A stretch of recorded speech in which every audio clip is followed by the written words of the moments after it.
Hey everyone, I'm Linda. I'm 28 and I run a tech company in San Francisco. Sounds pretty amazing, right? But let me tell you, the road to get here was anything but smooth. It all started when I was 15. My world was turned upside down when my parents split up. My dad, Robert, was this brilliant software engineer who built his own company from scratch, pouring everything he had into it. My mom, Melissa, felt left out. Next thing I knew, she was having an affair with my math teacher, Frank. Imagine the awkward parent-teacher conferences after that. One night, Dad broke the news to me, his voice cracking. Linda, your mother and I are getting a divorce. I was stunned. But why? What about us? What about the family? He sighed, running a hand through his graying hair. Sometimes, honey, people change. Your mother, she's chosen a different path. The divorce was ugly. Mom left with Frank, and just like that, she was gone. No goodbye, no explanation. Just poof. We'll make it work, kiddo, Dad told me, forcing a smile. You and me against the world. And we did. He threw himself into teaching me everything about the business, having me sit in on meetings, learning the ropes. Pay attention, Liv, he'd say. One day, all this will be yours. I didn't know how soon that day would come. When I was 24, Dad got sick. Cancer. It hit hard and fast. From his hospital bed, he whispered, "Promise me you'll take care of the company. It's your legacy now." I held his hand, tears streaming down my face. I promised, Dad. I'll make you proud. And just like that, he was gone. At 24, I found myself running a multi-million-dollar tech company. Talk about being thrown into the deep end. But you know what? I swam. In the past 4 years, I've nearly doubled the company's value. Dad would be proud. At least I hope he would. As for Mom, I haven't heard from her in years. She has a new family now with Frank, twins named Michael and Emma. They're 10. I think, though, we've never met. Maybe that sounds harsh, but after what she did, can you blame me? Miss Reeves, your 2 o'clock is here. My assistant's voice crackles over the intercom, snapping me back to the present. Thanks, Sarah. I'll be right there, I reply, straightening my blazer. I take a deep breath, pushing away the memories. This is my life now. CEO of Reeves Tech, carrying on my father's legacy. It's not always easy, but I wouldn't have it any other way. As I head to the meeting, I catch a glimpse of myself in the mirror. I see Dad's determination in my eyes, his strength in my stance. I've come a long way from that heartbroken 15-year-old girl, ready to change the world. I ask my reflection, a small smile playing on my lips. Yeah, I think I am. Watch out, world. Linda Reeves is just getting started. Later that day, I'm at my desk, sipping my morning coffee when my phone pings. I nearly choke when I see the sender, Melissa Tanner, my estranged mother. What could she possibly want after all these years? My hand shakes as I open the email. The words blur, but their meaning is clear. Melissa and Frank are dying. 6 months to live, and they want me to split Dad's company with their kids. You've got to be kidding me, I mutter, slamming my mug down. My assistant, Sarah, pokes her head in. Everything okay, Miss Reeves? I shake my head. No, not really. Can you get Mike from legal up here? 20 minutes later, Mike's reading the email, his brow furrowed. What do you think? I ask, pacing. Legally, they don't have a leg to stand on. The company's yours, fair and square, he says. I run a hand through my hair, but morally, they're dying, Mike. And those kids, they're innocent in all this. He nods, but reminds me, remember what your mother did. The affair, abandoning you and your dad. Are you sure this isn't just another ploy? His words spark something in me. He's right. I need to be sure. I grab my phone and dial a number I haven't used in years. Michael, it's Linda Reeves. I've got a job for you. Michael, my go-to private investigator. If anyone can get to the bottom of this, it's him. 3 days later, I'm blindsided again. Michael's report confirms it. Melissa and Frank are terminally ill. I'm lost in thought when Sarah bursts in. Miss Reeves, there's a situation downstairs. The employees, they heard about the email. My heart sinks. How? I don't know, but they're worried, talking about job security, the future of the company. I take a deep breath. Okay, call an emergency meeting. All department heads now. An hour later, I'm facing a room full of anxious faces. I know you've all heard rumors, I begin. Yes, my mother has made a request regarding the company, but I want to assure you, nothing's changing. This company, your jobs, they're safe. Tom from marketing raises his hand. But if you split the company, that's not happening. I cut him off firmly. This company was my father's life's work. It's my legacy. I won't let anyone threaten that. The room relaxes, but I can still feel the tension. Later that night, alone in my office, I stare at a photo of Dad and me. What will you do, Dad? I whisper. My phone rings, jolting me out of my thoughts. It's an unknown number. Hello? Linda? It's Melissa. My blood runs cold. How did you get this number? Please don't hang up. I know you got my email. We need to talk. We have nothing to talk about.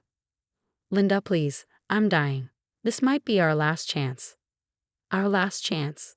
I repeat, my voice ice cold. You gave up any chance when you walked out on us. Goodbye, Melissa. I hang up, my hands shaking. My eyes drift to the photo of Dad and me on my desk. I won't let them take what's ours, Dad. I promise. But I can't shake the feeling that something isn't right. Melissa's sudden reappearance, the convenient terminal illness, the demand for half of Dad's company, it's all too neat, too convenient. I pick up my phone again and dial Michael, my private investigator. I need you to dig deeper, way deeper. Go back to before the divorce. I want to know everything. A week later, I'm sitting in my office, staring at the files Michael sent over. My hands shake as I open the first one. No, this can't be right. But it is. Financial records, encrypted emails, everything lays out a trail of deceit that makes me sick. I press the intercom button. Sarah, get Mike up here. Now. When Mike arrives, I'm pacing the office like a caged animal. What's going on, Linda? You look like you've seen a ghost. I laugh bitterly. Worse, I've seen the truth. I shove the files at him. His eyes widen as he reads. Holy, is this for real? Frank was embezzling, and your mother, she knew. I nod, clenching my jaw. Not just knew, she helped. They were planning to push Dad out and take over the company. Mike whistles under his breath. This changes everything. Their claim on the company, it's not just baseless, it's fraudulent. I need to confront them, I say, reaching for my phone. But Mike grabs my arm. Whoa, slow down. We need to be smart about this. If we play our cards right, we can shut them down for good. I take a deep breath, trying to calm the rage boiling inside me. You're right. What do you suggest? We spend the next few hours plotting, and by the end, I feel a glimmer of hope for the first time since this mess started. The next day, I call Melissa. Linda, I'm so glad you called. Have you thought about our request? I force myself to keep my voice steady. I have. In fact, I'd like to meet to discuss the terms. There's a triumphant note in her voice that makes me sick. That's wonderful, darling. When and where? Tomorrow, my office. Bring Frank and the kids. After hanging up, I call Michael. I need you here tomorrow. Bring everything you've got. The next day, I stand at my office window as they arrive. Melissa, Frank, and 2 kids I assume are Michael and Emma, my half-siblings. The thought leaves a bitter taste in my mouth. Linda, darling, Melissa coos as she enters. It's been too long. I fix her with a cold stare. Not long enough, apparently. Frank steps forward, putting on a mask of concern. Linda, I know this is difficult, but we're family. Family? I spit out the word. Is that what you call it when you steal from your family? When you plot to ruin them? The color drains from their faces. Melissa recovers first. I don't know what you're talking about. We're here about the future, not the past. I give her a humorless smile. Up with the past is very relevant, especially when it involves fraud, embezzlement, and conspiracy. I nod to Sarah, who opens the door. Michael walks in, carrying a thick file. What's going on? Frank demands, his face paling. Who's this? This, I say, is the beginning of the end for your little scheme. Did you really think I'd just hand over half of Dad's company? The company you tried to steal. Melissa opens her mouth to speak, but I cut her off. Save it. I have all the proof I need. Now let's talk about how this is really going to go down. I gesture to the conference table. Please, take a seat. Melissa and Frank exchange nervous glances before sitting down. They look around, noticing for the first time the unexpected crowd that has gathered. Linda, Who are all these people? Melissa hisses, her voice wavering. I smile coolly. Oh, just some interested parties. You wanted to discuss the company's future, right? Well, these folks have a stake in that too. I nod to Sarah, who starts the presentation. As damning evidence flashes across the screen, I watch the color drain from Frank and Melissa's faces. I address the room, my voice steady. As you can see, we have clear evidence of embezzlement and conspiracy dating back years. A representative from the SEC leans forward, eyes locked on Melissa and Frank. Miss Reeves, he says gravely, this is very serious. We'll need to launch a full investigation immediately, the SEC representative declares. Frank jumps up, face flushed with anger. Now, wait just a minute. You can't. Sit down, Mr. Walker. I cut him off, voice steady. We're just getting started. I continue revealing the entire sordid plan, how they plotted to push my father out, the affair, every betrayal. With each revelation, Melissa and Frank sink further into their seats. Linda, please, Melissa pleads, her voice wavering. We can explain. Save it, I snap, my tone unyielding. I'm not finished. I turn to the twins, Michael and Emma, who look stunned. I'm sorry you got dragged into this, but there's something else you need to know. I slide a DNA test across the table. Frank isn't your biological father. The room erupts in chaos. Frank lunges toward Melissa, fury blazing in his eyes, while board members shout in disbelief. The SEC rep steps aside, already dialing his phone. I slam my hand on the table. Enough. The room falls silent. Here's what's going to happen. I say, my voice cold and resolute. The SEC will conduct a full investigation. Your assets will be frozen. And you, I fix my gaze on Melissa and Frank, will face the consequences of your actions. The board chairman stands, his voice filled with emotion. Miss Reeves, I speak for all of us when I say you have our full support. Your father would be proud. As security escorts Melissa and Frank out of the building, I feel an immense weight lift from my shoulders. It's over. But as I watch them go, my thoughts drift to Michael and Emma, who look lost, caught in a crossfire of their parents' mistakes. A month later, I'm sitting at my desk, signing papers for the Robert Reeves Foundation, a new charity dedicated to supporting children affected by divorce. Are you sure about this, Linda? Mike asks, watching me closely. You don't owe them anything. I pause, thinking of Dad.